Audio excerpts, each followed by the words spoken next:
سید الشہداء کا انعقاد جناب قاسم عباس عابدی صاحب کے غریب خانے پر کیا گیا ہے۔ اس مجلس کو حجت الاسلام والمسلمین علی جناب مولانا حسنین باقری صاحب قبلہ خطاب فرمائیں گے۔ تمام مومنین سے جہاں جہاں تک آواز جا رہی ہے بصد ادب گزارش ہے کہ جناب قاسم عباس عابدی صاحب کے مکان پہ تشریف لے آئیں تاکہ مجلس کا آغاز اپنے معین وقت پر ہو سکے۔ جو لوگ نیچے تشریف فرما ہیں ان سے معتبانہ گزارش ہے کہ اوپر فرش مجلس میں تشریف لے آئیں تاکہ مجلس کا آغاز ہو سکے۔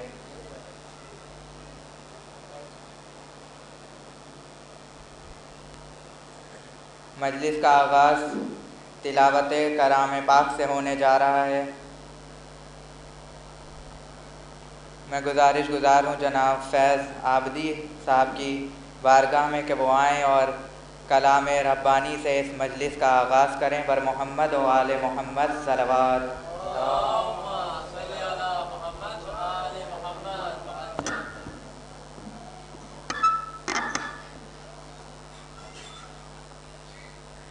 أعوذ بالله من الشيطان اللعين الرجيم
فيها بإذن ربهم من كل شيء قدير بسم الله الرحمن الرحيم إنا أعطيناك الكوثر فصل لربك وانحر إنك شانئك هو الأبتر صدق الله العلي العظيم۔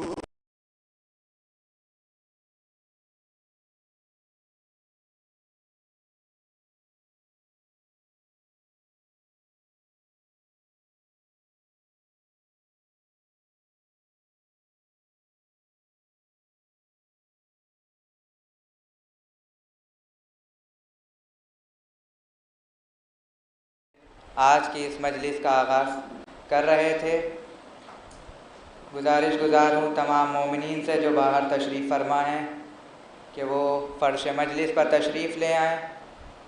مجلس کا آغاز تلاوت قرآن پاک سے باقاعدہ طور پر ہو چکا ہے۔ 4 مصرے امام حسین علیہ السلام کی شان میں کہ نجات پا گیا فطر اس کرم حسین کا ہے، نجات پا گیا فطر اس کرم حسین کا ہے، ابھی زمین پہ پہلا قدم حسین کا ہے۔ نجات پا گیا فطر اس کرم حسین کا ہے، ابھی زمین پہ پہلا قدم حسین کا ہے۔ اور یہ کہہ کے چھوڑ دیا قبر میں فرشتوں نے، یہ کہہ کے چھوڑ دیا قبر میں فرشتوں نے، نہ دیں گے دکھ اسے پہلے ہی غم حسین کا ہے۔ نہ دیں گے دکھ اسے پہلے ہی غم حسین کا ہے۔ اور 4 مصرے اور ملاحظہ فرمائیں کہ شمع حیات میں تاثیر روشنی کیا ہے، شب حیات میں تاثیر روشنی کیا ہے، چلو حسین سے پوچھیں کہ زندگی کیا ہے، چلو حسین سے پوچھیں کہ زندگی کیا ہے، غم حسین ہے پہچان آدمیت کی، غم حسین ہے پہچان آدمیت کی، حسین ہی پہ نہ روئے وہ آدمی کیا ہے، حسین ہی پہ نہ روئے وہ آدمی کیا ہے۔ بر محمد و آل محمد صلوات۔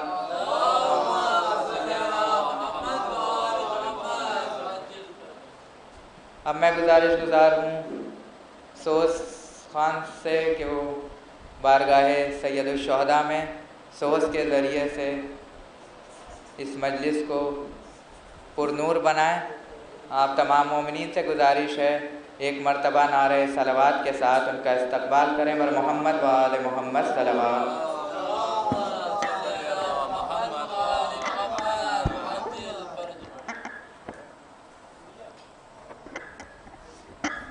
محمد وآل محمد صلوات، اور محمد وآل محمد صلوات۔ اللہم صلی علی محمد و آل محمد۔ بی بی زینب کے حال میں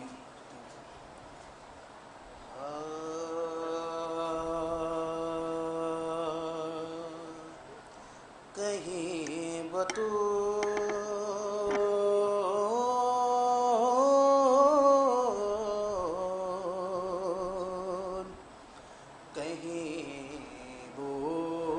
تراب ہے زینب، کہیں بطول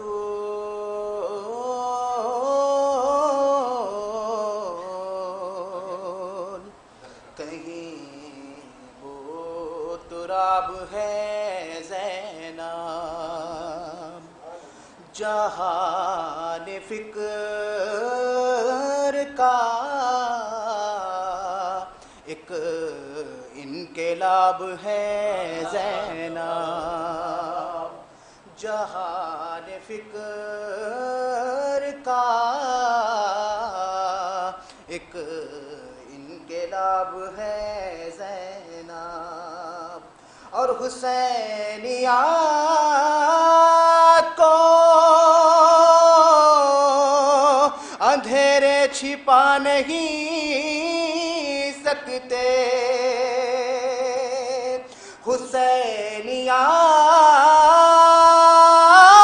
حسینیات کو اندھیرے چھپا نہیں سکتے، جو ڈوبتا نہیں وہ آفتاب ہے زینب، جو ڈوبتا نہیں وہ آفتاب ہے زینب۔ اور محمد و آل محمد صلی اللہ اللہم صلی علی محمد و آل محمد۔ مولا عباس اسلام کی شان میں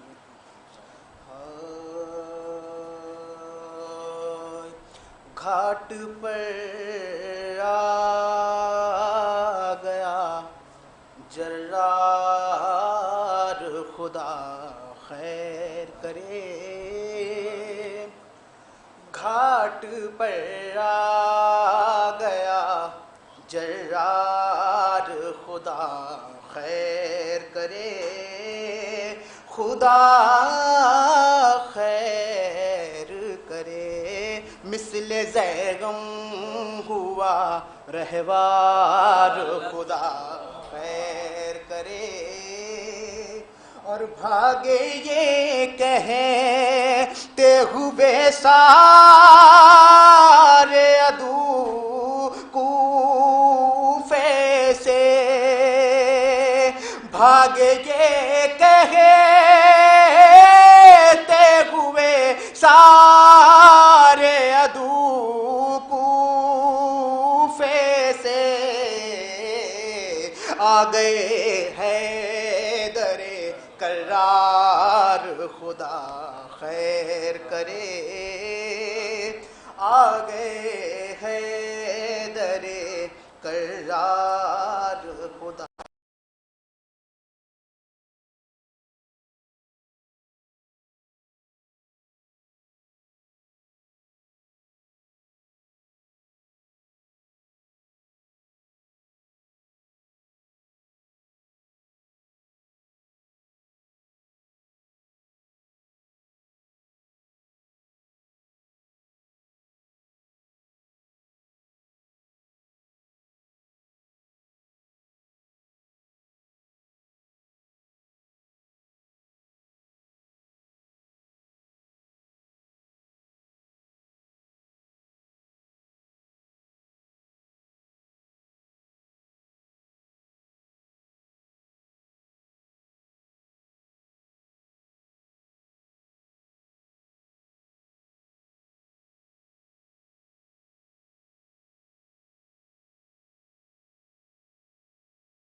بہن کے واسطے یہ اہتمام کر کے چلے،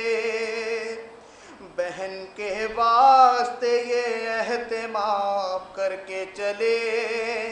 سباسو قبر سکینہ کے نام کر کے چلے، ملی رہائی تو عابد یہ کام کر کے چلے، سباس قبر سکینہ کے نام کر کے چلے، دعا جو کرتی تھی رو رو کے وہ بھی دن آئے، وہ جس کے دل میں یہ ارمان تھا وطن جائے، اسے حوالے زندان شام کر کے چلے، اسے حوالے زندان شام کر کے چلے، سباسو قبر سکینہ کے نام کر کے چلے، ملی رہائی تو عابد یہ کام کر کے چلے، سکینہ شام کے زندہ میں رہ گئی تنہا، چلے اسیر خاکوں کے سوئے کرب و بلا، یہ معرکہ عابد و عابد تمام کر کے چلے، سباسو قبر سکینہ کے نام کر کے چلے، ملی رہائی تو عابد یہ کام کر کے چلے، سباسو قبر سکینہ کے نام کر کے چلے، وطن بھی جا کے یہ روئے گی شاہ کے غم میں، اب ان کی عمر بسر ہوگی شہ کے ماتم میں، جو زیست اپنی 72 کے نام کر کے چلے، جو زیست اپنی 72 کے نام کر کے چلے، سباسو قبر سکینہ کے نام کر کے چلے، ملی رہائی تو عابد یہ کام کر کے چلے، سباسو قبر سکینہ کے نام کر کے چلے، کوئی ہمارا مرا تو کہا حسین حسین، عزا کا فرش بچھا تو کہا حسین حسین، یہ انتظام بھی چوتھے امام کر کے چلے، سباس قبر سکینہ کے نام کر کے چلے، ظفر صدائے آتی تھی اے میرے بابا، سبھی وطن گئے میں قید میں رہی تنہا، لحد سے اہل حرم جب سلام کر کے چلے، سباس قبر سکینہ کے نام کر کے چلے، ملی رہائی تو عابد یہ کام کر کے چلے، بر محمد والے محمد صلی اللہ علیہ وسلم۔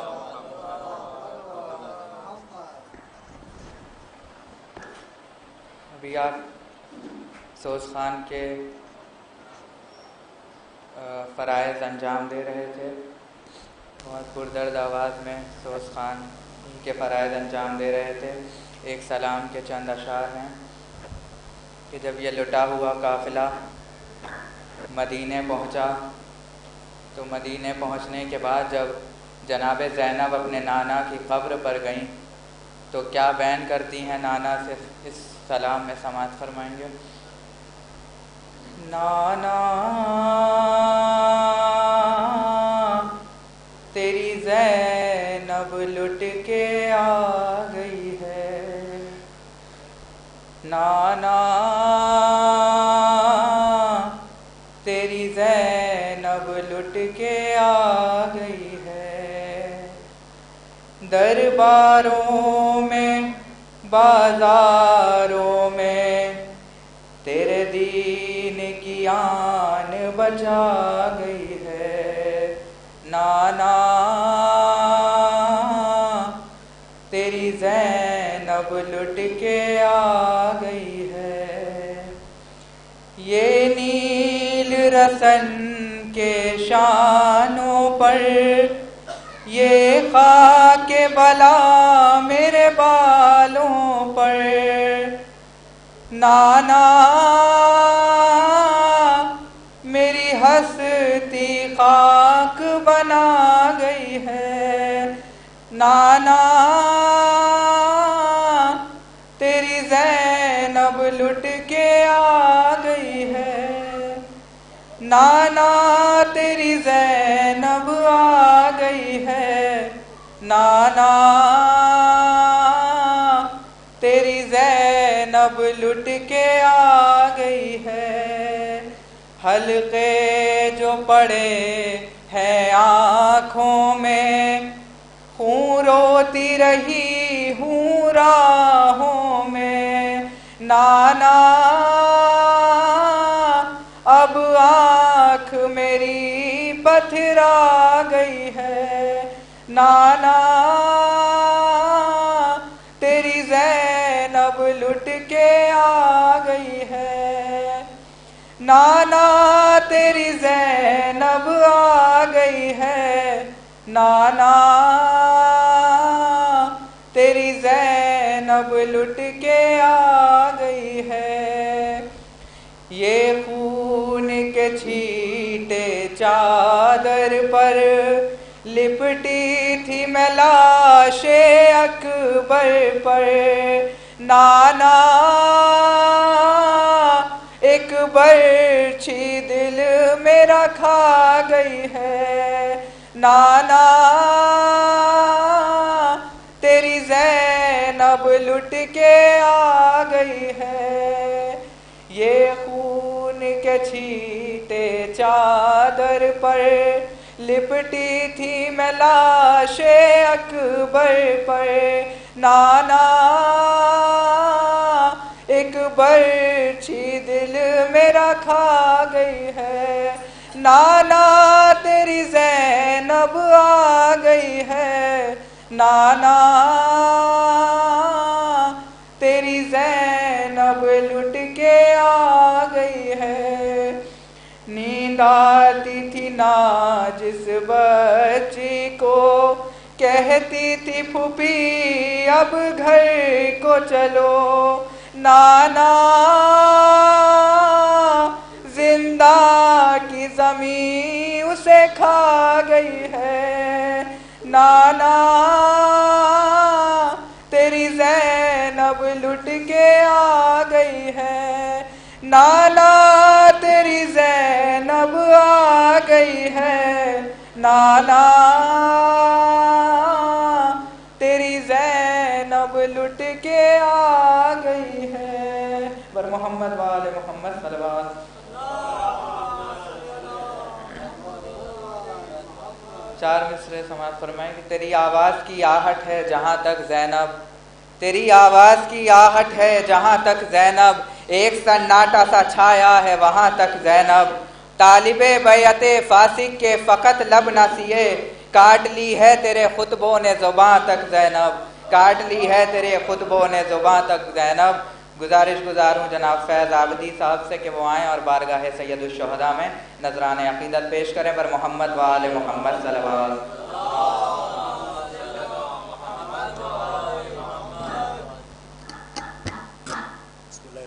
ایک مطلب چند اشعار دامن وقت میں کا لحاظ رکھتے ہوئے، سب چیز وقت کی پابندی سے ہوئی ہے، جو قلب صادق صاحب کا بھی وہ رہتا تھا۔ مطلب بطور خاص دیکھیں کہ منقبت جاری کہ جہل کی دیوار میں عقلوں کو چنوانے کے بعد، جہل کی دیوار میں عقلوں کو چنوانے کے بعد لوٹ آئے لوگ باب علم تک آنے کے بعد، اور ظلم کو تاریخ کی گلیوں میں دوڑانے کے بعد، شعر بطور خاص دیکھیں قبلہ شعر بطور خاص کہ ظلم کو تاریخ کی گلیوں میں دوڑانے کے بعد اور مطمئن زینب ہوئیں قاتل کو دفنانے کے بعد، مطمئن زینب ہوئیں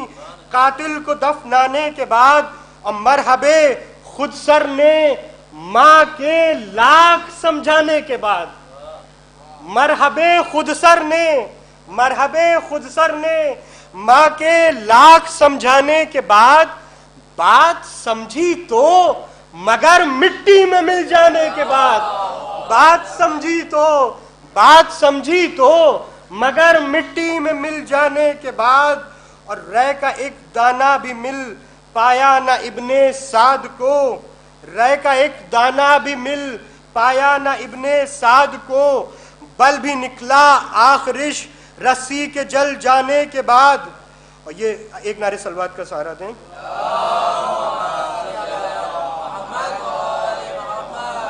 آخری دو تین شعر کی زحمت ایام امام حسن تھے کہ مجتبیٰ نے صلح کے شمشان میں پھینکا اسے، مجتبیٰ نے صلح کے شمشان میں پھینکا اسے، لاشے بیعت کو ایک کاغذ میں کفنانے کے بعد، لاشے بیعت کو ایک کاغذ میں کفنانے کے بعد، اور یوں ہوا محسوس اس دنیا میں جنت آ گئی،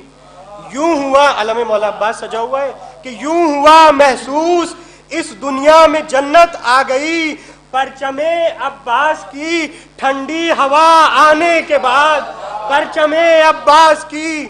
ٹھنڈی ہوا آنے کے بعد۔ اور اسی تسلسل میں یہ شعر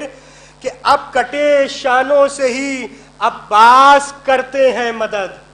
اب کٹے شانوں سے ہی عباس کرتے ہیں مدد، ایک شجر پھل دے رہا ہے شاخ کٹوانے کے بعد، ایک شجر پھل دے رہا ہے۔ اور آخری دو شعر کہ دے رہا ہے یہ طلوع شمس مغرب سے صدا، مہلت توبہ نہیں مہدی کے آ جانے کے بعد، مہلت توبہ نہیں مہدی کے آ جانے کے بعد۔ اور آخری شعر مصائب کا کہ شام تک شام غریباں کے اندھیرے آ گئے، شام تک شام غریباں کے اندھیرے آ گئے، ایسی تاریکی ہوئی عباس کے جانے کے بعد ایسی تاریکی ہوئی، عباس کے جانے کے بعد میں اسی سلسلے کی آخری کڑی محترم مولانا عابد حیدر صاحب قبلہ جون پوری سے التماس کر رہا ہوں وہ تشریف لائیں اور اس سلسلے کو اختتام پہ لے جائیں. بر محمد والے محمد نعرے سلوات.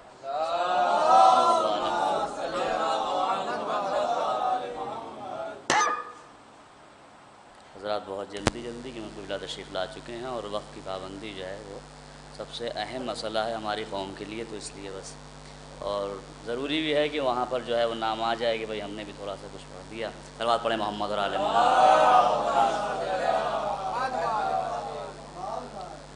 کہ کربلا ہے یہ یہاں شرط ہے عرفان حسین، کربلا ہے یہ یہاں شرط ہے عرفان حسین، رنگ اور نسل کی قیمت نہیں دیکھی جاتی. کربلا ہے یہ یہاں شرط ہے عرفان حسین، رنگ اور نسل کی قیمت نہیں دیکھی جاتی. تو جون کو حیرتی آنکھوں سے نہ دیکھو یوسف، دل کے بازار میں قیمت نہیں دیکھی جاتی. جون کو حیرتی آنکھوں سے نہ دیکھو یوسف، دل کے بازار میں صورت نہیں دیکھی جاتی. اور ایک صلوات پڑھیں محمد اور آل محمد. کہ انا نصیب ہوئی حریت کی آب و ہوا، انا نصیب ہوئی حریت کی آب و ہوا، تھے تجھ پہ جو بھی غلامی کے دن وہ بیت گئے. انا نصیب ہوئی حریت کی آب و ہوا، تھے تجھ پہ جو بھی غلامی کے دن وہ بیت گئے. اور اب اپنے سر کو اٹھائے دبی ہوئی مخلوق، یزید ہار گیا اور حسین جیت گئے. یزید ہار گیا اور حسین جیت گئے. تو تشنگی اتنی بلندی پہ جری نے رکھ دی، تشنگی اتنی بلندی پہ جری نے رکھ دی، القمہ ہاتھ بڑھا کے بھی نہیں چھو سکتی. تشنگی اتنی بلندی پہ جری نے رکھ دی،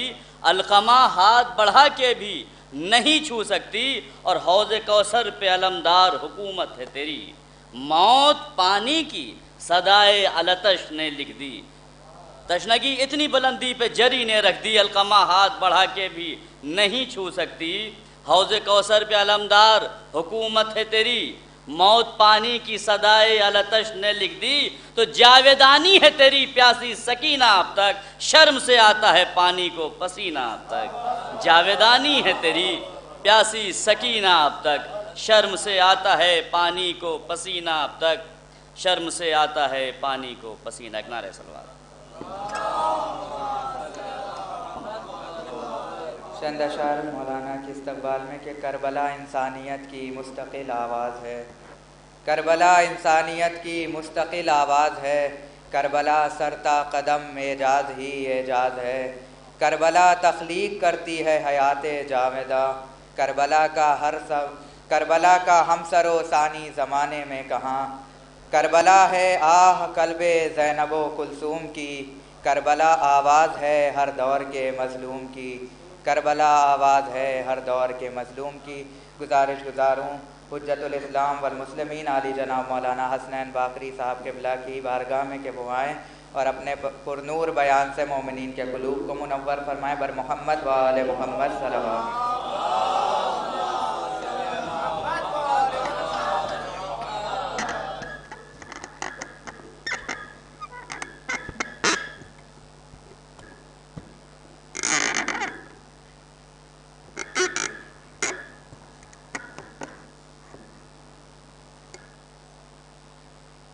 فاتحہ. بسم اللہ الرحمن الرحیم. الحمد للہ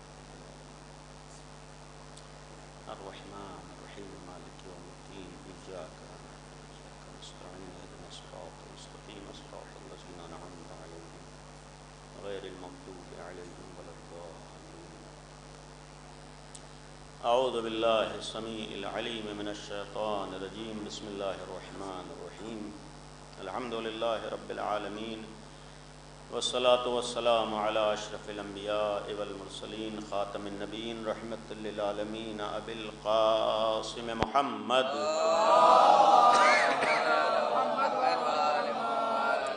وآلہ الطیبین الطاہرین المعصومین المظلومین لا سیما بقیت اللہ بالارضین ارواحنا و ارواح العالمین لترا بمقدمہ الفدا ولعنت اللہ علی اعدائہم وغاصبی حقوقہم وقاتلیہم اجمعین. اما بعد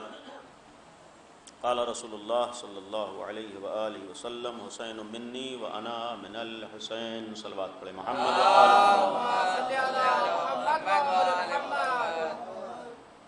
چونکہ یہ تاریخیں مہینہ اور یاد فرزند رسول سرکار سید الشہداء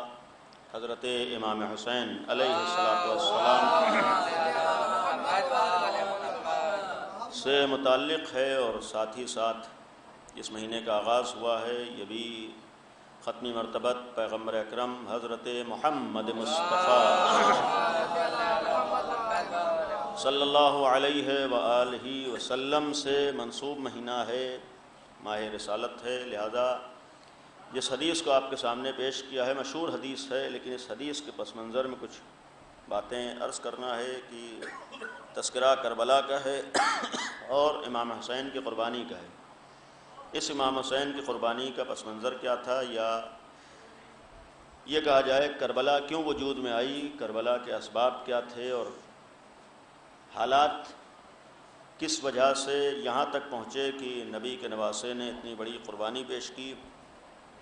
وہ اسباب و عوامل کیا تھے جس کی وجہ سے امام حسین نے اپنے کو قربان کیا ہے.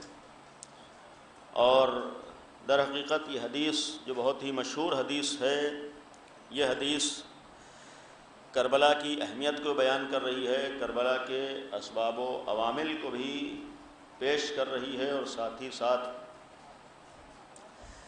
آج بھی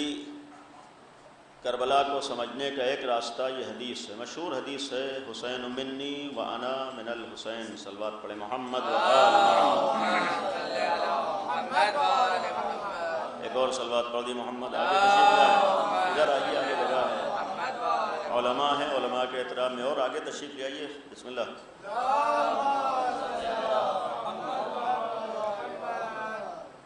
اس سے بہتر صلوات پڑھیں محمد و آل محمد.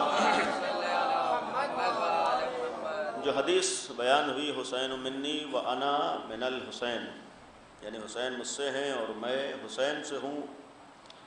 اس کے روایت کے اور اس حدیث کے دو رخ ہیں. ایک طرف یعنی اپنے نسب اور اپنے رشتے کو بیان کیا اور اپنے تعلق کو بیان کیا کہ حسین ابن علی کا سلسلہ نبی کریم سے ہے. اور اس پہلے جملے کا مطلب یہ ہے کہ کربلا کو سمجھنے کے لیے خود ختمی مرتبت کو سمجھنا ضروری ہے، اور جب تک عظمت پیغمبر اکرم کو نہ پہچان پائے تو کربلا کو نہیں سمجھ سکتا ہے. لہذا ایک جملہ یہ بھی کہنے کا حق ہے کہ اس حدیث کی روشنی میں وہ سچا کربلائی نہیں ہے جو حضور اکرم کی عظمت کو نہ سمجھ سکے، وہ کربلا کا ماننے والا نہیں ہے جو پیغمبر اکرم کو نہ پہچان سکے. اور یہ ایک بعض وقت غلط فہمیاں ہوتی ہیں، اور اس غلط فہمیوں کے نتیجے میں بعض جگہوں پر الزامات بھی ہوتے ہیں کہ یہاں حضرت کے سلسلے میں کمی پائی جاتی ہے اور کوتاہی پائی جاتی ہے اور بڑھا دینے کا معاملہ ہے. ہرگز وہ کربلائی نہیں ہے جو عظمت پیغمبر کا قائل نہ ہو. کربلا کا مطلب ہی ہے کہ ہم نے پہلے پیغمبر اکرم کو مانا ہے، ان کی عظمت کو سمجھا ہے، تبھی آج کربلا کی یاد منا رہے ہیں. اگر عظمت پیغمبر کا احساس نہ ہوا ہوتا اور پیغمبر کو نہ پہچانا ہوتا تو آج ہم شاید کربلا کو نہ منا رہے ہوتے. اس لیے کہ کربلا کا آغاز تو ختمی مرتبت سے ہوا ہے، اور در حقیقت یہ جو دوسرا رخ ہے وَأَنَا مِنَ الْحُسَيْن، گویا آج بھی اگر پیغمبر اکرم کی عظمت باقی ہے تو کربلا کے صدقے میں باقی ہے. کربلا کے صدقے ہی میں دین پیغمبر باقی ہے. آج اسلام اگر باقی ہے تو حسین ابن علی کے صدقے میں باقی ہے. تو جب کربلا کے صدقے میں دین پیغمبر اور مشن پیغمبر اور نام پیغمبر باقی ہے تو آج ضرورت ہے کہ ہم کربلا کے صدقے میں پیغمبر کو بھی زیادہ زیادہ پہچاننے کی کوشش کریں. اور جب ہم کربلا کے صدقے میں بنام کربلا کو پہچاننے کی کوشش کریں گے اور اس سلسلے میں آگے بڑھیں گے، تب پھر کسی کی ہمت نہیں ہوگی کہ اپنے کو کربلائی کہتے ہوئے پیغمبر کی عظمت پر انگلی اٹھا رہا ہو. تب کسی کی ہمت نہیں ہوگی کہ پھر قرآن کی عظمت پر انگلی اٹھا رہا ہو. آج اگر قرآن کی عظمت پر آنچ آتی ہے اور قرآن کی طرف کسی کی نگاہیں اٹھتی ہیں اور قرآن سے کسی آیت کے نکالنے کی بات ہوتی ہے اور پھر پیغمبر تک بات پہنچ جاتی ہے اور پھر وہ اپنے کو شان سے کربلا اور حسین والا کہتا ہے، تو یقین رکھیے کہ ہم نے صحیح طور پر کربلا کو نہیں سمجھا ہے اور کربلا کو نہیں پہچانا ہے، اس لیے اس طریقے کے نمونے ہمارے درمیان سامنے آ جاتے ہیں۔ ورنہ کم از کم کسی کربلائی کے اندر اتنی ہمت و حیثیت نہیں ہو سکتی ہے کہ وہاں حضرت کے سلسلے میں انگلی اٹھا دے۔ کسی کربلا سے وابستہ افراد کے میں اتنی ہمت نہیں ہے کہ وہ قرآن کے سلسلے میں جسارت کر دے۔ غیروں سے تو قرآن کے سلسلے میں جسارت کی امید ہے، پیغمبر اکرم کے سلسلے میں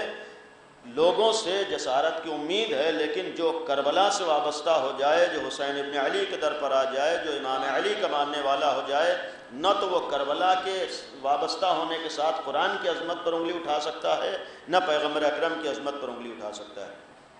اور یقیناً ایسے افراد کا تعلق دین اہل بیت تو دور کی بات ہے، اسلام سے بھی نہیں ہو سکتا ہے، جو قرآن کے سلسلے میں جسارتیں کرے یا قرآن کے بارے میں یہ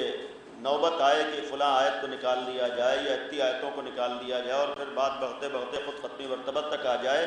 یقیناً قابل مذمت۔ اور ایسے افراد شیعت تو کیا ہے، مسلمان بھی نہیں ہے، لیکن ساتھ ساتھ خود ہم کو اپنی ذمہ داریوں کو بھی دیکھنا ہے اور سمجھنا ہے اور اپنی کوتاہیوں کی جانب بھی توجہ دینا ہے۔ کہیں ایسا تو نہیں ہے کہ ہم نے کسی حد تک ان چیزوں کے سلسلے میں بے توجہی کی ہے جس کا یہ نتیجہ سامنے آیا ہے۔ اور اس سلسلے میں کئی بار میں نے ایک بات عرض کی، یہاں پر دوہرا رہا ہوں، بہرحال بات پہنچ رہی ہے۔ آپ انصاف سے بتائیے، آج ہمارے ہاں الحمدللہ، شیعوں کی میں بات کر رہا ہوں، اہل بیت کے چاہنے والوں کی، آج الحمدللہ ہمارے ہاں امیر المومنین کی طرف توجہ ہے، مولائے کائنات کی طرف توجہ ہے، الحمدللہ امام حسین کی طرف کچھ توجہ ہے، البتہ ان کا بھی حق نہیں ادا ہو سکتا ہے، لیکن اس توجہ کا ایک نتیجہ یہ ہوا ہے کہ کوئی اپنے کو علی والا کہتے ہوئے امام علی کے سلسلے میں جسارت کرنے کی ہمت نہیں کر سکتا ہے۔ کوئی بکنے کے بعد اپنے کو زبان سے علی والا کہے اور امام علی کے سلسلے میں انگلی اٹھا دے، یہ آسانی سے نہیں ہو سکتا ہے، ہمت نہیں پڑ سکتی آج، یعنی اپنے کو علی والا کہہ رہا اور امام علی کے سلسلے میں جسارت کر دے، یا حسین والا اپنے کو کہہ کر پیغمبر کے سلسلے میں جسارت کر دے یا امام حسین کے سلسلے میں جسارت کر دے، نہیں ہو سکتا ہے، ناممکن ہے۔ وجہ کیا ہے کہ کچھ تھوڑی بہت امام علی کی طرف توجہ ہوئی اور کچھ تھوڑی بہت امام حسین کی طرف توجہ ہوئی۔ کہنے کا مقصد ہے کہ جس طریقے سے ہم نے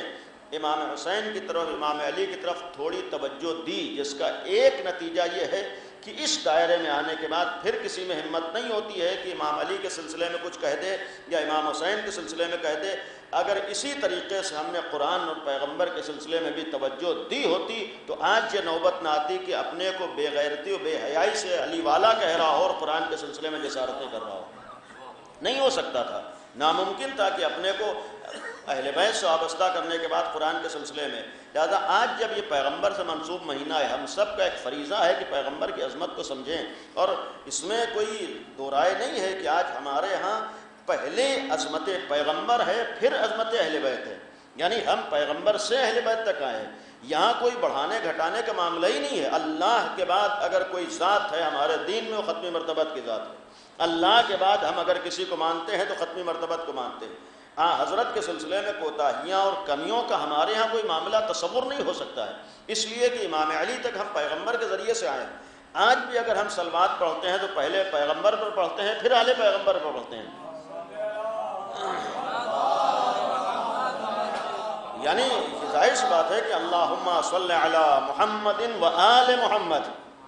یعنی یہ ہے، یعنی پہلے پیغمبر ہیں پھر آل پیغمبر ہیں۔ اور پھر کہیں پر یہ بھی جملہ کہا تھا کہ ہم تو غدیر سے امیر المومنین کی ولایت کا اقرار کرنے والے ہیں۔ جب ہم نے غدیر سے علی کو مولا مانا ہے تو غدیر میں پہلے ولایت پیغمبر کا اقرار کیا ہے، تبھی تو ولایت علی کا اقرار کیا ہے۔ اگر ہم نے من کنت مولا ہو کو نہ مانا ہوتا تو پھر علی مولا کو کیوں مان رہے ہوتے؟ یہ علی مولا تو اس بات کی دلیل ہے کہ اگر آج ہمارے لیے علی مولا ہیں تو پہلے پیغمبر مولا ہیں تبھی علی مولا ہیں،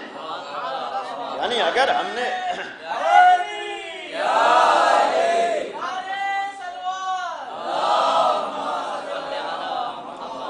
لہذا ضرورت ہے حضور اکرم کی، اور اس لیے میں اس بات کو عرض کر رہا ہوں کہ آج واقعاً اگر تاریخ کا جائزہ لیں، کربلا نتیجہ تھا عظمت پیغمبر کو نہ سمجھنے کا، تو جب عظمت پیغمبر کو نہ سمجھنے کا نتیجہ کربلا کی شکل میں سامنے آیا ہے تو یقین رہے کہ جس زمانے میں عظمت پیغمبر کو نہیں سمجھا جائے گا لوگ کربلا جیسے واقعات کے لیے تیار رہے، اس لیے کہ پیغمبر کی عظمت معمولی نہیں ہے، حضور اکرم کا معاملہ معمولی نہیں ہے۔ آج پیغمبر اکرم کا مطلب ہی حق ہے۔ امیر المومنین گویا پیغمبر اکرم کا نفس اگر کہے گئے، نفس کا مطلب ہے کہ جان پیغمبر کو اگر ہم ماننے والے ہیں تو پھر نہیں ہو سکتا ہے کہ جان کو مان رہے اور شخصیت کو نہ مان رہے۔ جب جان پیغمبر ہے تو گویا ہم جان پیغمبر کے ذریعے سے پیغمبر تک پہنچ رہے ہیں، تو پیغمبر کو ماننا اور پیغمبر کی عظمت کا اعتراف اور اقرار کرنا ہمارا ضروری ہے، اور اسی عظمت پیغمبر ہی سبب بنی ہے کہ کربلا وجود میں آئی۔ یعنی اگر پیغمبر اکرم اپنے مشن میں کامیاب نہ ہوئے ہوتے تو کربلا وجود میں نہ آتی۔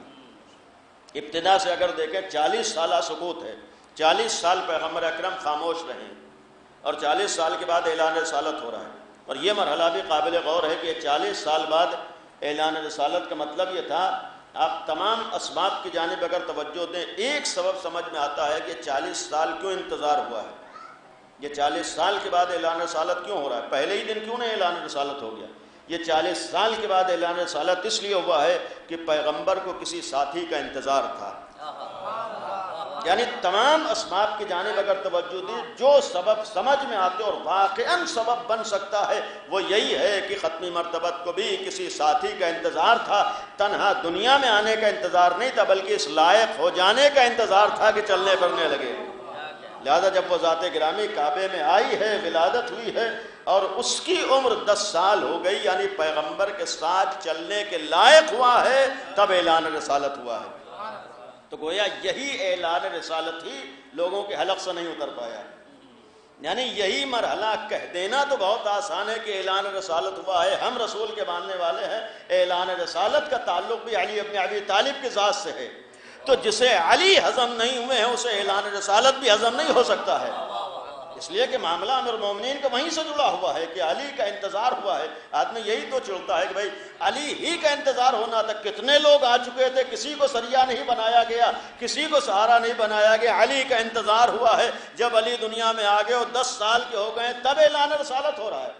یہ اعلان رسالت نہیں ہو رہا ہے بلکہ اللہ کی نگاہ سے علی کی عظمت کا اعلان ہو رہا ہے، اور جب علی کی عظمت کا اعلان ہونے کے ساتھ ساتھ اعلان رسالت ہوا ہے تو یہی ایک سبب بن گیا کہ اب کوئی ایسی ذات، اور پھر اس کے بعد جو دوسرا سبب بنا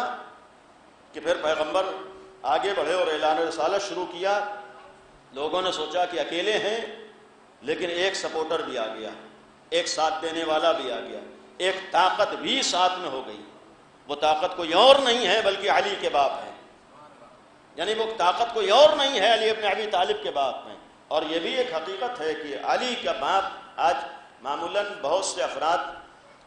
اگر کامیاب ہوتے ہیں تو لوگ یہ نہیں دیکھتے ہیں کہ یہ کیسے کامیاب ہو، بلکہ یہ دیکھتے ہیں کہ اس کے پیچھے سپورٹ کس کا تھا۔ عقل مند ہوتا ہے کہ سامنے کو نہیں دیکھتا ہے بلکہ دیکھتا ہے کہ اس کا سپورٹ کس نے کیا ہے، کس کی وجہ سے آیا ہے۔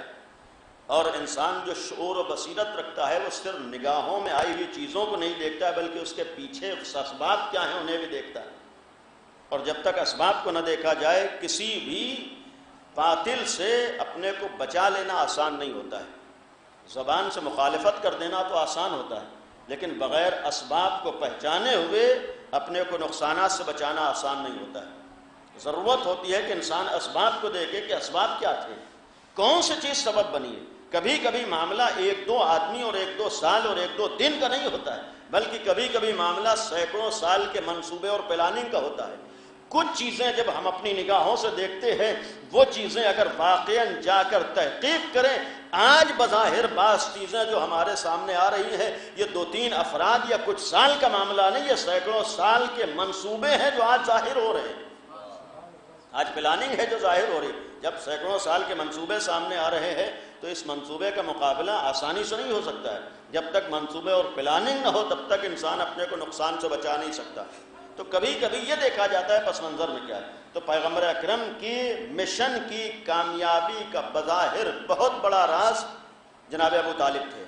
اور چونکہ پیغمبر اکرم کے مشن کی کامیابی کا بہت بڑا راز جناب ابو طالب ہیں، لہذا جناب ابو طالب جو پیغمبر کے مشن سے مخالفت تھی وہ جناب ابو طالب سے ہوئی۔ تو دوسرا سبب امیر المومنین کے سلسلے میں یہ ہوا ہے کہ اگر ابو طالب نہ ہوتے تو نبی بظاہر اپنے مشن میں کامیاب نہ ہوتے۔ بات آگے بڑھی ہے، پیغمبر اکرم جنگوں کا موقع آیا ہے، ان تمام جنگوں میں بظاہر آپ ابتدا سے دیکھیں، پہلی جنگ جنگ بدر ہے، پہلی جنگ جنگ بدر ہے، جس میں اس وقت تمام طاقتوں میں جو سر فہرست تھے، بہرحال جو اسلام کے مقابلے میں ابو سفیان ہے، کس جوش و جذبے کے ساتھ میدان بدر میں آئے کہ ہم آج ہی پیغمبر کے مشن کو ختم کر دیں گے. پورے یقین سے آئے کہ آج کے دن تو ہم پیغمبر کا خاتمہ کر دیں گے اور پیغمبر کے مشن کو ختم کر دیں گے. اپنے طور پر یقین تھا کہ آج اسلام کا خاتمہ ہے، لیکن جہاں اسلام کے خاتمے کی پورے یقین تھا، جو ذات سامنے آئی ہے وہ تنہا علی ابن ابی طالب تھے. یعنی یہ صرف امام علی کے جوش میں فضائل نہیں ہے، بلکہ ایک تاریخی حقیقت ہے کہ جنگ بدر میں جہاں تقریباً 70-72 مقابل میں لوگ قتل ہوئے ہیں، ان میں سے 36 افراد علی ابن ابی طالب کے ہاتھوں قتل ہوئے ہیں. اور ان 36 افراد میں آنے والوں میں بڑے بڑے مخالفین اسلام تھے.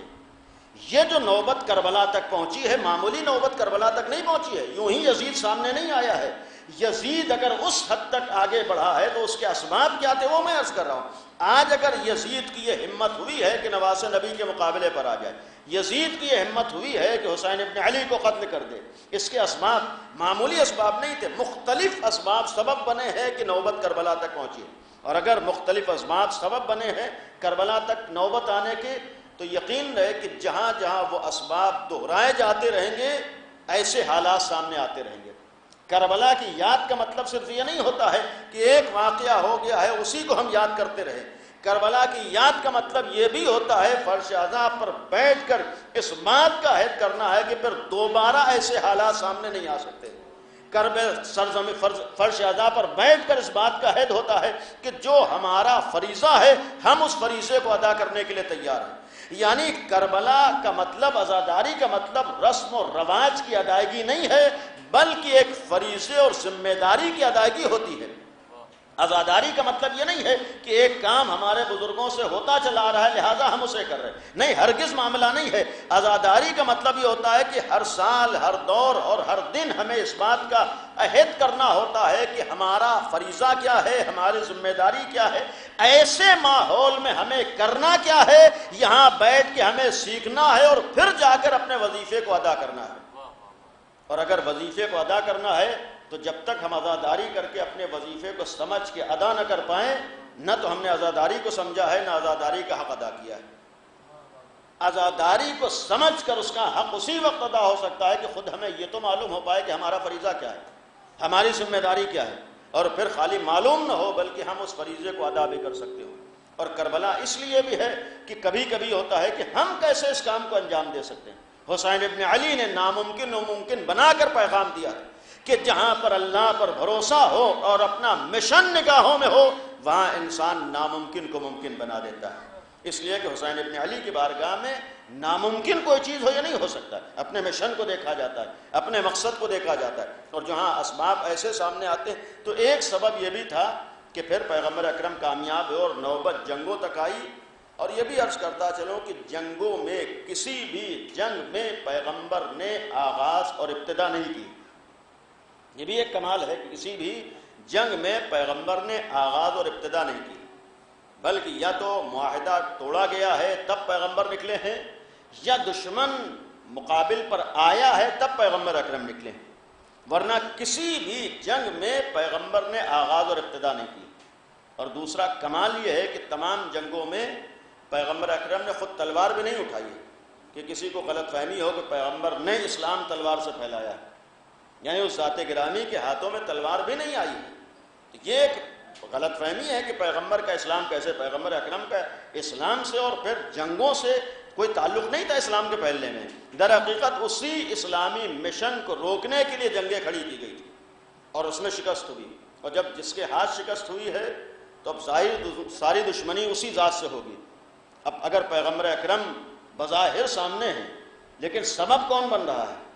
جنگ بدر جیسی جگہ پر جہاں پر 36 دشمنان اسلام اور بڑے بڑے دشمنان اسلام. آپ یزید کے اشعار پڑھیے، جنگ بدر کا درد یزید کے دل میں پایا جاتا تھا، حتیٰ اس نے باقاعدہ جنگ بدر کا نام لیا ہے. اس کا مطلب ہے کہ خود کربلا کسی معمولی سبب کا نتیجہ نہیں تھی، بلکہ کربلا بہت سے اسباب کا نتیجہ تھی کہ جو وجود میں آئی ہے۔ اگر ہمیں کربلا کو سمجھنا ہے تو جب تک ان اسباب کو نہ سمجھنے کربلا کو نہیں سمجھ سکتے، اور اسباب میں سے ایک سبب ہے بہرحال جنگیں ہیں، مختلف جنگیں، اور اس کے بعد یہ کے بعد دیگرے متعدد جنگیں ہیں، جنگ احد ہے اور جنگ احزاب ہے، جنگ خیبر اس کے بعد کی منزل ہے، اور پھر اس طریقے کی متعدد جنگیں ہیں۔ اور المیہ یہ ہے کہ حتیٰ جنگ تبوک میں جو اسباب ہوئے کربلا کے، پیغمبر کا مشن کامیابی سے ہمکنار ہو رہا ہے، اور جب یہ دیکھا کہ جنگوں میں بھی شکست نہیں ہے تو اپنے طور پر جنگ تبوک سے واپسی میں یہ بھی ایک منصوبہ تھا کہ چلو یہاں پر پیغمبر کو ختم کر دیا جائے۔ واقع عقبہ، اگر بہرحال علماء بھی موجود ہیں، اپنے بچوں کے لیے عرض کروں، واقع عقبہ جہاں پر یہ کوشش تھی کہ واپسی میں پیغمبر کو کسی درے میں گرا دیا جائے، پیغمبر اکرم ختم ہو جائیں، وہ منصوبہ بھی ناکام ہوا۔ یعنی یہی ناکامیاں آہستہ آہستہ سبب بنی ہے کہ یزید وجود میں آیا ہے۔ جنگ عقبہ ہے جہاں پر پیغمبر کے سلسلے میں کوششیں تھیں، ناکام ہوئی۔ بعد کی منزلیں آئی ہے جہاں پر مختلف مواقع جب سامنے آئے، حتیٰ بقیہ تمام چیزوں کو چھوڑتے ہوئے وفات پیغمبر کا وقت ہے۔ وفات پیغمبر کے وقت بھی جو بظاہر حالات تھے، اپنے طور پر یہ تھا کہ ہم اس موقع پر کامیاب ہو سکتے ہیں، لیکن اس موقع پر بھی جو سامنے آیا ہے وہ تنہا علی ابن ابی طالب، تنہا اہل بیت ہیں۔ یعنی ایسے حالات میں بھی کہ جہاں پر یہ تھا کہ اب تو دنیا سے جانے والے ہیں، لیکن دنیا سے جاتے جاتے بھی پیغمبر اکرم نے جو بہرحال اللہ کی مصلحت اور اللہ کی مشیت کے تابع تھے، جو راستہ اپنایا ہے، ایک طرف پیغمبر کی کوشش پوری یہ ہے کہ اصحاب پیغمبر مدینے سے باہر رہیں۔ آپ تاریخ پڑھیں کہ پیغمبر کی یہ جیش اسامہ جو تیار ہوا، یعنی ایک اسامہ کا لشکر جو پیغمبر نے تیار کیا تھا، اور باقاعدہ تاکیدی حکم تھا کہ تمام اصحاب اس لشکر کے ساتھ مدینے سے باہر جائیں۔ وفات پیغمبر کا وقت ہے، لیکن اس موقع پر بھی اپنے طور پر کوشش تھی کہ ہم مدینے میں موجود رہیں، اور مدینے میں موجودگی بھی جب نوبت یہاں تک آئی مدینے موجود ہیں، حضور اکرم کے آخری مرحلے کی روایات میں مجھے قلم و دعوات دے دو، قلم و دعوات، اور جب قلم و دعوات مانگا تو پھر یہاں تک نوبت آئی، معاذ اللہ آپ حتیٰ صحیح ستہ کی بعض روایات کو پڑھیے کہ مثلا یہ تک جسارت ہوئی ان الرجل لیہجر، کہ پیغمبر کے بارے میں آج ایک عام آدمی کے بارے میں انسان اس حد تک جسارت نہیں کر سکتا، جو پیغمبر اکرم کے سلسلے میں جسارت اس وقت ہو گئی۔ یعنی یہی عرض کرنے کا مقصد ہے کہ یہی جسارتیں اور یہی چیزیں کربلا تک پہنچتی ہیں۔ پیغمبر کے بارے میں یہ جملہ کہہ دینا کہ معاذ اللہ یہ شخص ہذیان بک رہا ہے، اور پھر جب وفات پیغمبر ہو جاتی ہے، اب یہاں پر ایک کوشش یہ ہے کہ ہو سکتا ہے پیغمبر کا مشن جاری و ساری رہے، لہذا اس مشن کو ہم اپنے ہاتھوں میں لے کر اپنے حساب سے چلانے کی کوشش کریں۔ یعنی وفات پیغمبر کے بعد اب یہ کوشش ہے کہ صحیح ہے نبی چلے گئے، ہو سکتا ہے کسی کا اعلان کیا ہو، کر دیا ہو، لیکن اب اپنے ہاتھوں میں لینے کے بعد ہم اس اسلام کو اپنے حساب سے چلائیں گے۔ اب ظاہر سی بات جب ایسے حالات آ جائیں اور وہاں تک نوبت آ جائے کہ علی ابن ابی طالب کو گھر میں بیٹھنا پڑ جائے، ابھی بھی یہ کوشش ہے کہ علی مقابلے پر آئیں تاکہ ہم اپنے حساب کا اسلام دنیا میں پیش کر سکیں۔ لیکن علی ابن ابی طالب کا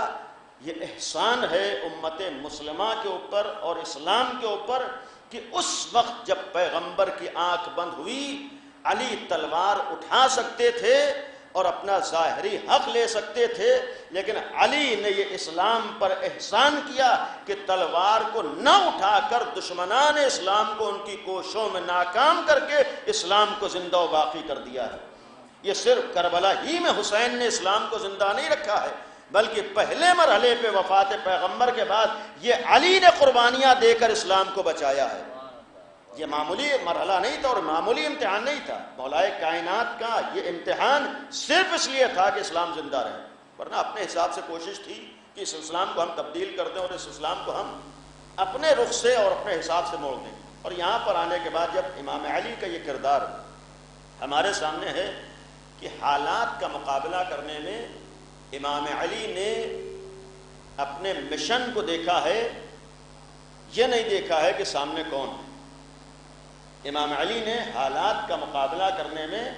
اپنے مشن کو دیکھا ہے جبکہ یہ قابل غور مرحلہ یہ ہے کہ ایک طرف امام علی کا کردار ہے اور ایک طرف امام حسین کا کردار ہے، قابل توجہ ہے، یعنی مولائے کائنات کا عمل ہے اور امام حسین کا عمل ہے۔ امیر مومنین کا عمل یہ ہے کہ تلوار نہیں اٹھا رہے ہیں۔ ظاہری اعتبار سے کہوں کہ امام علی نے جنگ نہیں کی ہے، ظاہری اعتبار سے مولائے کائنات نے تلوار نہیں اٹھائی ہے، بلکہ یہاں تک کہا جائے کہ امام علی نے اپنی جان بچائی ہے۔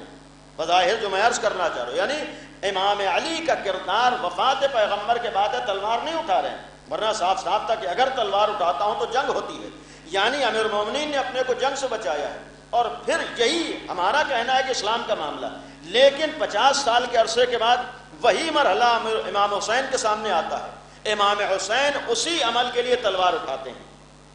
یعنی ایک موقع امام علی کے لیے تلوار نہیں اٹھا رہے ہیں، ایک موقع امام حسین کے لیے تلوار اٹھا رہے ہیں۔ یہاں بھی یہی تو کہتے ہیں کہ بہت زیادہ یہ ہوتا کہ قتل کر دیے جاتے، بہت زیادہ یہ تھا کہ جان چلی جاتی، جو کربلا میں ہوا ہے۔ لیکن کربلا میں حسین ابن علی نے تلوار اٹھائی ہے اور اپنی جان کا نذرانہ پیش کیا، لیکن پہلے مرحلے میں امام علی نے اپنی جان کا نذرانہ نہیں پیش کیا ہے، بلکہ سکوت اور خاموشی اختیار کی ہے۔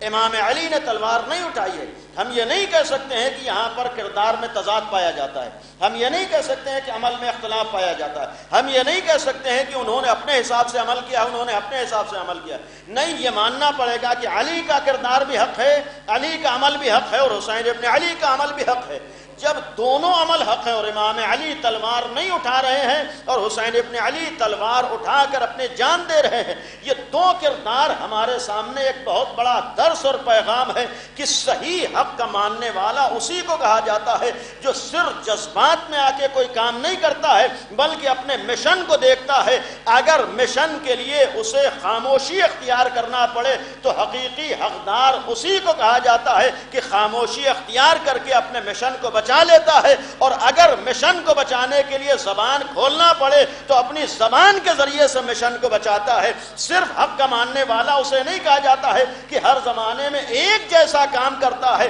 ہمیشہ ہم نے زبان کھولی ہے تو آج بھی زبان کھولیں گے، حق والا اسے نہیں کہتے، بلکہ حق کا مطلب ہوتا ہے حالات کا جائزہ لینا ہے، تقاضوں کو سمجھنا ہے، موقع و محل کو سمجھنا ہے، اور موقع و محل کو سمجھ کر اپنے وظیفے کو طے کرنا ہے کہ کب ہمارا فریضہ زبان کھولنا ہے اور کب ہمارا فریضہ زبان کو بند رکھنا ہے۔ صلوات پڑھیں محمد و آل محمد۔ یعنی یہ کمال نہیں ہے کہ ہم ایک جیسا ہمیشہ عمل کریں۔ امام علی نے اپنی جان بظاہر یہ کہوں کہ تلوار نہیں اٹھائی ہے، اور امام حسین تلوار اٹھا رہے ہیں، امام حسین شہید کیے جا رہے ہیں، امام امیر المومنین نے جان بچائی ہے بظاہر۔ مقصد یہ تھا کہ یہاں جان کا معاملہ نہیں ہے بلکہ مشن کا معاملہ ہے۔ اگر مشن کو بچانے کے لیے جان کو بچانا پڑے تو جان کا بچانا واجب ہے، اور اگر مشن کو بچانے کے لیے جان دینا پڑے تو جان کا دینا واجب ہے۔ یہاں مقصد اپنے جان کی مسئلہ اور اہمیت نہیں ہوتی ہے، یہاں مشن اصل ہوتا ہے، اپنے مشن کو دیکھا جاتا ہے۔ اس مشن کے لیے ہمارا فریضہ کیا ہے؟ آج کے زمانے میں بھی شاید کہہ دینا سخت ہو، لیکن ایک حقیقت ہے کہ آج بھی ہمارا فریضہ اپنے مشن کو دیکھنا ہے۔ کربلا رسم و رواج نہیں ہے بلکہ اپنے مشن کو پہچان کر اس مشن کو آگے بڑھانے کا نام ہے۔ جب ہمارے لیے اصل مشن ہے تو اس مشن کے لیے اپنے حالات کا اور تقاضوں کا سمجھنا بھی ضروری ہے، کب ہمارا کیا فریضہ ہے۔ اور جب تک ہم اپنے فریضے کو نہ سمجھ پائیں، اپنے مشن کو نہ تو سمجھ سکتے ہیں اور نہ آئندہ نسلوں تک مشن کو پہنچا سکتے ہیں۔ کربلا سے وابستہ ہونے کا مطلب یہ نہیں ہے کہ ہمیں ایک عمل انجام دے دینا ہے۔ کربلا سے وابستہ ہونے کا مطلب ہے کہ ایک پیغام اور ایک ذمہ داری جو ہم تک آئی ہے، اس ذمہ داری کو آنے والی نسلوں تک پہنچا دیں۔ اور اگر آنے والی نسلوں تک ذمہ داری کو پہنچانا ہمارا فریضہ ہے تو پھر ہمیں معلوم ہو کہ ہمارا فریضہ کیا ہے، ہمارا مشن کیا ہے، ہم کس لیے عزاداری کر رہے ہیں۔ اور یقین رکھیے کہ اگر آج ہم نے اسی جملے کو سمجھ لیا ہوتا کس لیے عزاداری کر رہے ہیں، تو شاید بہت سی خرابیاں ہمارے سماج سے خود بخود ختم ہو گئی ہوتی۔ ہمیں سے بہت سے افراد کو یہ نہیں معلوم ہے ہم کس لیے عزاداری کر رہے ہیں۔ کم از کم یہ تو پتا ہو کہ ہم کس لیے عزاداری کر رہے ہیں، کس لیے ہم غم منا رہے ہیں۔ اور جب کس لیے عزاداری کر یہ سوچنا ہے تو آج یہ بھی دیکھتے ہیں کہ یہاں پر کون نہیں ہے جو عزاداری نہ کرتا ہو۔ ہر ایک عزاداری کرتا ہے۔ جب ہر ایک عزاداری کرتا ہے تو پھر وہی عزاداری جو ہر ایک کر رہا ہو اور اتنا ہی ہم عزاداری کر رہے ہوں تو اپنے اور غیر میں فرق کیا رہ جاتا ہے؟ اپنے اور غیر میں فرق یہی ہوتا ہے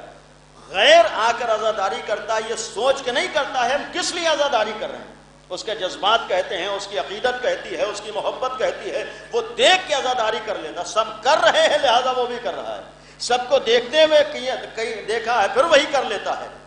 اس کے سامنے ایک جذبات کہتے ہیں کہ تم بھی اس غم میں شریک ہو جاؤ۔ تو جہاں پر بغیر سوچے سمجھے عمل ہوتا ہے وہ غیر ہوتا ہے، لیکن جو سوچ سمجھ کر اپنے فریضے اور ذمہ داری کو پہچان لیتا ہے وہ اپنا ہوتا ہے۔ تو ہمیں عزاداری امام حسین میں کم از کم اس بات کا ثبوت پیش کرنا ہے کہ ہم آقا حسین کو اپنا سمجھتے ہیں، اور حسین کو صرف ہم جذبات میں نہیں مانتے ہیں بلکہ حسین ابن علی کے سلسلے میں اپنی ذمہ داریوں کو بھی ہم پہچانتے ہیں۔ اور انہی ذمہ داریوں میں جو مسلسل کچھ جگہوں پر ایک گزارش کی ہے کہ ہماری ایک بہت بڑی ذمہ داری عزاداری امام حسین کے ذریعے سے اپنے سماج سے برائیوں کا خاتمہ بھی ہے اور اپنے سماج سے جہالت کا خاتمہ بھی ہے۔ عزاداری کا ایک بہت بڑا مشن یہ ہے کہ یہ ذکر حسین ہوتا رہے تاکہ سماج سے جہالت کا خاتمہ ہوتا رہے، یہ تذکرہ حسین ہوتا رہے تاکہ سماج سے برائیوں کا خاتمہ ہوتا رہے، اور جب سماج سے جہالت و برائیوں کا خاتمہ حسینیت کا مشن ہو تو کم از کم غیروں کے درمیان جہالت و گمراہی ختم نہ ہو، حسینیوں کے درمیان تو ختم ہو جانا ہی چاہیے۔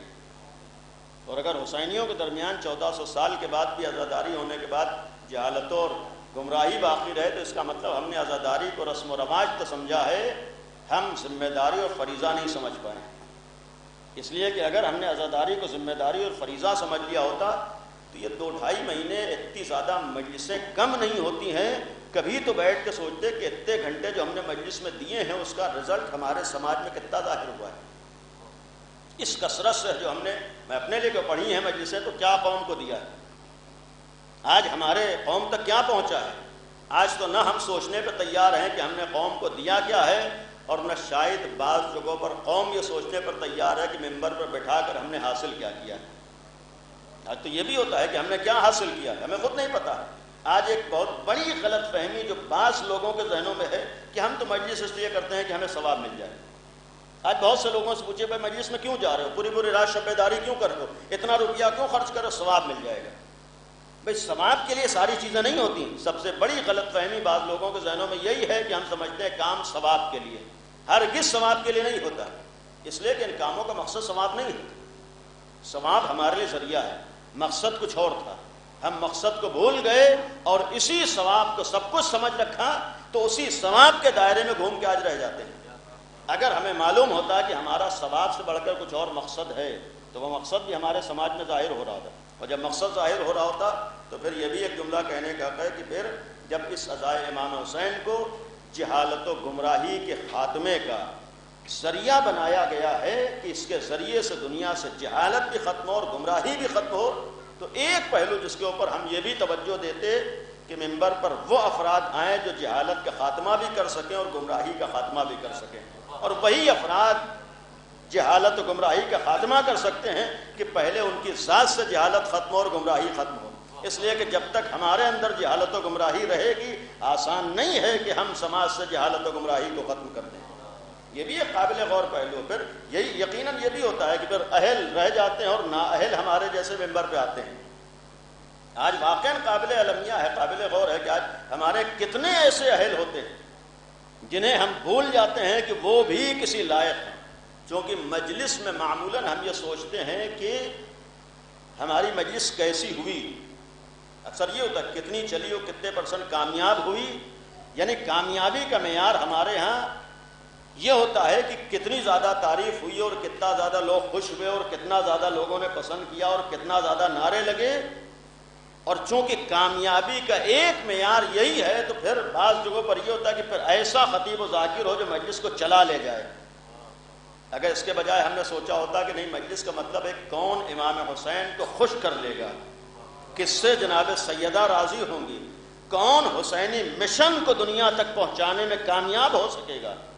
تو پھر آج ہمارے ہاں اس مجلسوں کے اثرات اس سماج میں دکھائی دے رہے،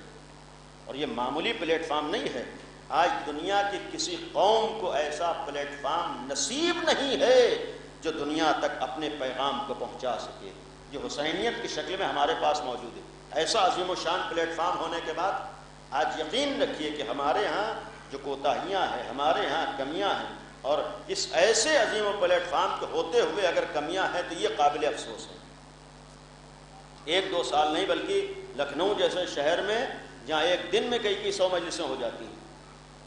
ایک مرد مومن شاید ایک ایام عزا میں 400-500 مجلسوں میں شریک ہو جاتا ہے۔ قابل غور ہے کہ جہاں ایک ایام عزا میں 400-500 مجلسوں میں ہم شریک ہو جاتے ہوں تو ان 400-500 مجلسوں کا ہماری زندگی میں اثر کتنا ہوتا ہے، اور اس کا امتحان تو نوربی لیول کو ہو جاتا ہے۔ ہمارے اندر کتنی تبدیلیاں آئیں، کتنا ہم اہل بیت سے آشنا ہوئے ہیں۔ صرف یہ کہہ دینا کافی نہیں ہے کہ ذمہ داریوں کن لوگوں کی وجہ سے کربلا میں وجود میں آئی۔ آج یہ فریضہ ہے اور یہ قابل غور ہے کہ ایسا تو نہیں ہے کہ آج بھی اتنا زمانہ گزرنے کے بعد کربلا کے سلسلے میں ہماری ذمہ داری کیا اسے ہم نہیں سمجھ پائیں۔ یعنی اگر غیروں کی کوتاہیوں میں کربلا وجود میں آئی ہے تو پھر کربلا کے مشن کو صحیح طور پر باقی رکھنا یہ ہمارا اور آپ کا فریضہ ہے، اور اگر ہمارا اور آپ کا فریضہ ہے تو پھر یہ بھی پہچاننا ہے کہ کربلا اپنے صحیح مشن پہ کب باقی رہے گا۔ کربلا کا پیغام معمولی نہیں ہے، اور اگر کربلا کو سمجھ لیں، اسباب بہت سے تھے، ختم کر رہا ہوں، کربلا کو آج سمجھ لیں تو کم از کم اتنا یقین ہے کہ کربلا سے وابستہ کبھی ذلت و رسوائی کو گوارا نہیں کرتا ہے۔ جب کربلا سے آدمی وابستہ ہو جاتا ہے تو پھر کسی کے آگے سر جھکانے پہ مجبور نہیں ہوتا ہے۔ جب کربلا سے وابستہ ہوتا ہے تو یہ سوچتا ہے کہ کربلا نے ہمیں عزت و شرافت عطا کی۔ جب کربلا سے وابستہ ہوتا ہے پھر ان چیزوں کو ختم کرنے کی کوشش کرتا ہے جو انسان کی سر جھکنے کا سبب ہوتے ہیں۔ تو کربلا کا ایک پیغام ہمارے لیے کہ عزت و سربلندی، اگر عزت و سربلندی ہے تو پھر عزت و سربلندی کے لیے ہمیں اگر علم عزت دے رہا ہے تو علمی میدانوں میں آگے بڑھنا ضروری ہے، اگر دولت سے سربلندی باقی ہے تو اس دولت کے راستے میں آگے بڑھنا ضروری ہے۔ یعنی اگر غربت و جہالت کی وجہ سے آدمی سر جھکانے پہ مجبور ہوتا ہے تو پھر ہر عزادار حسین کا فریضہ ہے اپنے سماج سے جہالت کے خاتمے کا بھی اور غربت کے خاتمے کا بھی، اس لیے کہ یہ چیزیں انسان کے سر کو جھکاتی ہیں۔ جب سر کو جھکاتی ہیں تو ہم نے کربلا پہ سر جھکا دیا، جب کربلا پہ سر جھک گیا ہے تو پھر کسی باطل کے آگے سر نہیں جھک سکتا ہے، اور جب باطل کے آگے سر نہیں جھک سکتا ہے تو جو چیزیں سر جھکنے کا سبب ہوتی ہیں ان چیزوں کو اپنے سماج سے ختم کرنا ہم سب کا فریضہ ہے۔ کربلا سے وابستہ ہونے کا مطلب صرف ہم اپنے ہی کو بچا لیں یہ کمال نہیں ہے۔ کربلا میں اگر حسین چاہتے تو خود بچے ہوئے تھے، اپنا گلا اس لیے کٹا دیا ہے کہ اپنے ساتھ دوسروں کو بچایا ہے۔ آج حسینیوں کا فریضہ اپنے کو بچانا نہیں ہے بلکہ دوسروں کو بچانا بھی ہے۔ آج اپنے گھر میں علم کی شمع روشن کر دینا، اپنے بچوں سے جہالت کو ختم کر دینا کمال نہیں ہے، بلکہ حسینی ہونے کا کمال یہ ہے کہ ہم اپنے سماج سے جہالت کو ختم کر سکیں۔ ہمیں دوسروں کی بھی فکر ہے، کوئی دوسرا جاہل نہ رہنے پائے، کوئی دوسرا غریب نہ رہنے پائے، کوئی دوسرا پریشان نہ رہنے پائے، تب تو ہم نے حسینیت کو سمجھا ہے۔ ورنہ صرف اپنی فکر کر لینا یہ حسینی نہیں ہے، اور جب اپنی فکر کر لینا حسینیت نہیں ہے تو پھر کربلا میں حسین ابن علی اپنے ہی نہیں بلکہ اپنوں کی قربانیاں پیش کر کے گئے، اور ان اپنوں میں 72 قربانیاں ہیں۔ 72 میں کوئی معمولی نہیں ہے، کوئی 18 برس کا جوان ہے، کوئی 13 سال کا جوان ہے، کوئی 32 برس کا بھائی ہے، کوئی 6 مہینے کے کمسن بچہ ہے۔ اور یہ قربانیاں اس بات کا پیغام تھیں کہ ان قربانیوں کے ذریعے سے عظمت امام حسین کو بھی پہچانو اور حسینی مشن کی عظمت کو بھی پہچانو۔ اور ان عظیم قربانیوں کا ایک پیغام یہ تھا کہ حسین ابن علی کے مقابلے میں جو یزید آیا ہے تنہا یزید نہیں ہے بلکہ اس کا مشن بھی اتنا ہی خطرناک ہے، اس لیے کہ جتنا مشن خطرناک ہوتا ہے پھر اتنی ہی بڑی انسان کو قربانی دینا پڑتی ہے۔ کہ حسین ابن علی کی قربانیاں گواہ ہیں کہ یہ معاملہ صرف یزید کا نہیں ہے، بلکہ آج اگر حسین ابن علی قربانیاں نہ دیں اور اپنی جان بچا لیں تو حسین ابن علی اپنی جان تو شاید بچا لیں لیکن پھر یزیدیت تمام انسانیت کو نگل لے گی۔ پھر یزیدیت کا ایک اثر یہ ہوگا کہ بنام اسلام کچھ باقی نہیں رہے گا، حقیقت اسلام باقی نہیں رہے گی۔ حسین ابن علی کا احسان تھا کہ اپنا گلا کٹا دیا ہے لیکن یزیدی کردار کو اسلام نہیں بننے دیا ہے، یہ بہت بڑا پیغام ہے۔ یعنی حسین ابن علی نے بچوں کو قربان کر دیا لیکن یزید جیسے فاسق و فاجر کے کردار کو اسلام نہیں بننے دیا۔ اس کا ایک مقصد یہ بھی تھا کہ حسینیت کا مطلب کوئی یزید اپنے زمانے میں اپنے کردار اور عمل میں کامیاب نہ ہو سکے۔ یعنی گویا اگر کوئی ظالم ہے، کوئی باطل ہے وہ کوئی غلط مشن لے کر آ رہا ہے۔ حسینیت کا مطلب یہ ہوتا ہے باطل سے مقابلہ، حسینیت کا مطلب ہوتا ہے ہر ظالم سے مقابلہ۔ جب باطل و ظالم سے مقابلہ ہوتا ہے تو کسی بھی دور کا باطل و ظالم حسینیت کی اعضائے امام حسین کو برداشت نہیں کر سکتا ہے، اور جہاں واقعاً حسینیت نگاہوں میں ہوتی ہے تو وہاں پھر کبھی انسان پلٹ کے یہ بھی سوچتا ہے کہ جب ہمارے گھروں میں ایک عزیز جاتا ہے تو ہماری کیفیت کیا ہوتی ہے۔ تو جب ہماری کیفیت ایک عزیز کے بچھڑنے کی ہوتی ہے تو جس نے ایک دوپہر میں 18 اپنے گھر کے عزیزوں کے جنازے اٹھائے، 18 کیسے کیسے عزیز ہیں، ان میں سے سب ایسے ہیں جن کی نظیر کائنات میں موجود نہیں ہے۔ کوئی ایک فرد نہیں ہے بلکہ کسی ایک کا مقابلہ نہیں ہو سکتا، چاہے جناب عباس ہو، جناب عباس کی نظیر کائنات میں موجود نہیں ہے۔ جناب علی اکبر ہو، ان کا مقابلہ کسی اور سے نہیں ہو سکتا ہے۔ جناب علی اصغر ہو، معمولی ذات نہیں ہے۔ جناب قاسم ہو، ایسے ایسے، اور پھر اصحاب میں جملہ کہہ دیں کہ جیسے اصحاب مجھے ملے ویسے کسی کو نہیں ملے۔ اس کا مطلب ایسے اصحاب بھی ہوں جنہیں امام حسین قربان کریں، اور انہی افراد میں ایک برابر کا بھائی عباس بھی ہے۔ اعلیٰ مبارک آپ کے سامنے ہے، یہ برابر کا بھائی کا غم برداشت کر لینا، اور پھر یہ جملہ الان انکسر ظہری کہ بھیا عباس تمہارے مرنے سے حسین کی کمر ٹوٹ گئی، یعنی اس مشن میں جو برابر کا شریک تھا اپنی شہادت سے پہلے جناب عباس کے لاشے تک پہنچے ہیں، اور جب لاشے پر پہنچے ہیں یہ فریاد کرتے ہوئے مرثیہ پڑھتے ہوئے پہنچے ہیں، اے بھیا عباس اب تمہارے مرنے کے بعد وہ آنکھیں چین کی نیند سوئیں گی جو تمہارے خوف سے سو نہیں سکتی تھیں، اور اب وہ آنکھیں سو نہیں سکیں گی جو تمہاری وجہ سے چین کی نیند سوئیں گی۔ یہ حسین ابن علی کے لیے درد معمولی نہیں ہے۔ آج ہم لوگوں کو انصاف سے بتائیے جناب عباس سے کتنی عقیدت ہے؟ ہم لوگوں کو جناب عباس سے عقیدت ہے، محبت ہے۔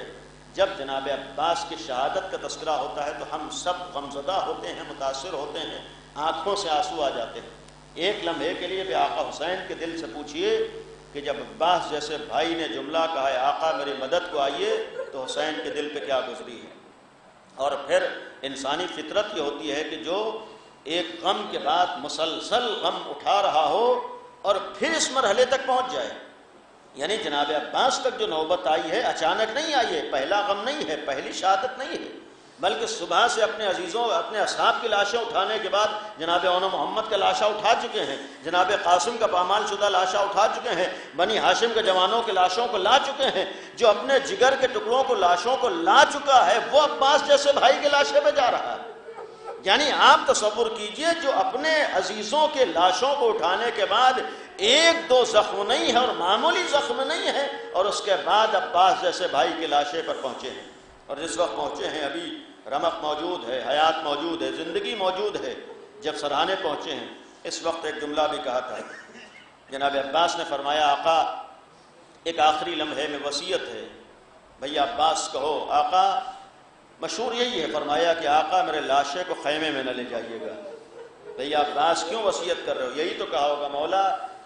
میں نے بچوں سے پانی کا وعدہ کیا تھا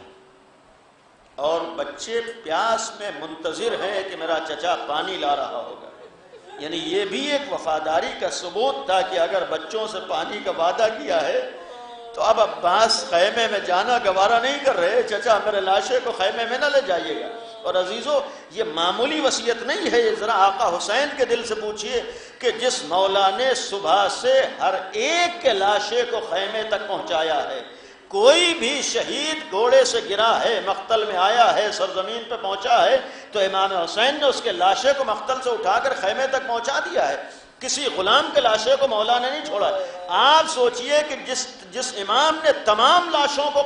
مقتل سے خیمے تک پہنچا دیا ہے، اس امام کے لیے کیا یہ امتحان آسان تھا کہ عباس جیسے بھائی کے لاشے کو مقتل میں چھوڑا ہے؟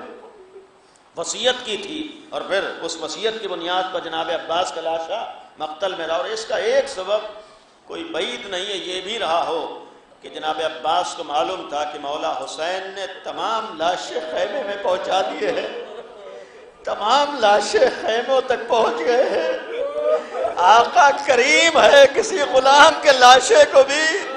کربلا کی زمین پر رہنے نہیں دیا ہے بلکہ مقتل سے اٹھا کر خیمے تک پہنچا دیا۔ اس بات کا بھی خیال رہا ہوگا کہ مولا نے سب کے لاشوں کو خیمے تک تو پہنچا دیا، ہائے کون ہوگا جو مولا کے لاشے کو مقتل سے اٹھائے گا؟ کون ہوگا جو مولا کے لاشے کو خیمے میں پہنچائے گا؟ عزیز و شاہد، یہ بھی ایک غلامی کا پیغام دیا کہ میں نے اگر آقا کو اپنا آقا کہا ہے، اپنے کو غلام کہا ہے، تو نہ صحیح اگر آقا کا لاشا مقتل میں رہے گا تو اس غلام کا لاشا بھی مقتل میں رہے گا، اور شاید وہ منظر نگاہوں میں ہو کہ آقا کی شہادت کے بعد یہ بھی ظلم ڈھایا جائے گا کہ مولا کے لاشے پر گھوڑوں کو دوڑایا جائے گا۔ اس غلام کو یہ گوارا نہ ہوا کہ مولا کے لاشے پر گھوڑے دوڑے۔ عزیز و شاہد، اسی لیے وصیت کی، جہاں سرزمین کربلا پر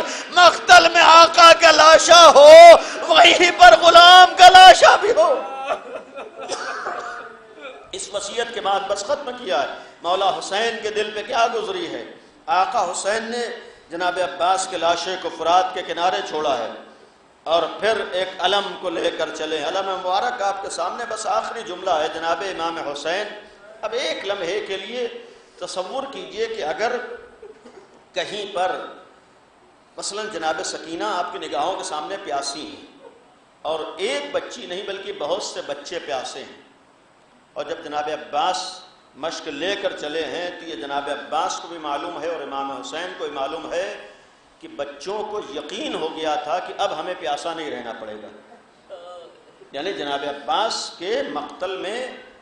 مشق لے کر آنے کے بعد یہ یقین ہو گیا تھا کہ اب ہماری پیاس بجھ جائے گی، اس لیے کہ جناب عباس کی شجاعت و بہادری پر سب کو یقین تھا۔ صرف یہ تھا کہ جناب عباس کو اجازت مل جائے، اور اس کا ثبوت بھی ہے کہ جناب عباس نے فرات پہ قبضہ کر لیا، تو بچوں کو بھی یقین تھا کہ اب ہمیں پیاسا نہیں رہنا۔ اب آپ سوچئے کہ جہاں پر 3 دن کے پیاسے بچوں کو یقین ہو جائے کہ اب ہماری پیاس بجھ جائے گی، یہ جناب عباس کی وصیت پیغام دے رہی ہے کہ معمولی غم نہیں ہے۔ جہاں بچوں کو یقین ہو گیا کہ اب ہماری پیاس بجھ جائے گی، مولا حسین نے علم کو اٹھایا ہے، علم ابوالفضل کو لے کر چلے ہیں، اور جس وقت علم کو لے کر آئے ہیں، سوچئے یہاں بچے انتظار میں ہوں گے کہ جب علم آئے گا تو علم کے ساتھ مشق سکینہ بھی ہوگی، اور مشق سکینہ کا مطلب ہے کہ اب ہماری پیاس بجھ جائے گی، ہمیں پیاسا نہیں رہنا پڑے گا۔ دل یہی تو کہتا ہے کہ جیسا جیسا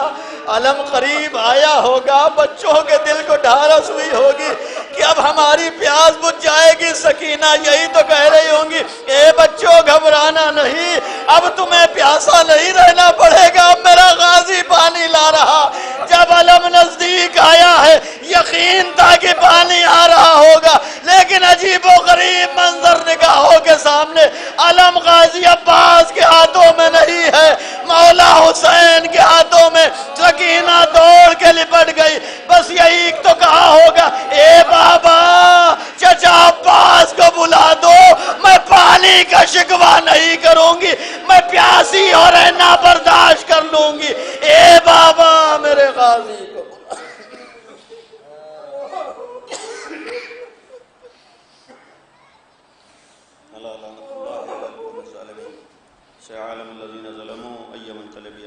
خدایا ہماری اس عبادت کو قبول فرما، خدایا ہم سب کو عظمت پیغمبر، عظمت دین، عظمت اسلام، عظمت اہل بیت کو سمجھنے کی توفیق عنایت فرما۔ خدایا آل محمد کا واسطہ ہے، صدیقہ طاہرہ کو ہم سے راضی اور خوشنود فرما۔ خدایا ہمارا جو وظیفہ ہے، فریضہ ہے، اس فریضے اور وظیفے کو ادا کرنے کی توفیق عنایت فرما۔ خدایا ہمارے سماج سے ہر طرح کی جہالت و غربت کا خاتمہ فرما۔ خدایا ہم سب کو علم و عمل کی توفیق عطا فرما۔ پالنے والے اسلام و مسلمین کو عزت و سربلندی عطا فرما۔ پالنے والے کفر و نفاق و شرک و سرنگوں فرما۔ پالنے والے عظمت اہل بیت کا واسطہ ہے، آل محمد کا واسطہ، حق کے ماننے والے جہاں جہاں سب کی جان و مال، عزت و ناموس کی حفاظت فرما۔ خدایا علماء اعلام کا سایہ ہمارے سروں پر باقی رہے۔ معبود امام زمانہ کے ظہور میں تعجیل فرما، ہم سب کو امام کے ناصروں میں شمار فرما۔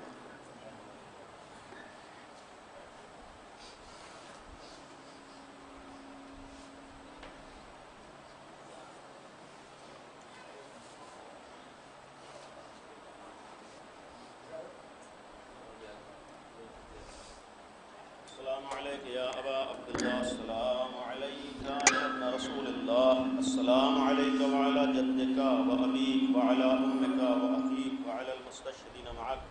وعلى الأئمة المعصومين من بنيك السلام عليكم ورحمة الله وبركاته السلام عليك يا غريب الغرباء السلام عليك يا أبا الحسن علي بن موسى رضا ورحمة الله وبركاته السلام عليك يا صاحب العصر الزمان السلام عليك يا إمام زماننا هذا السلام عليكم ورحمة الله وبركاته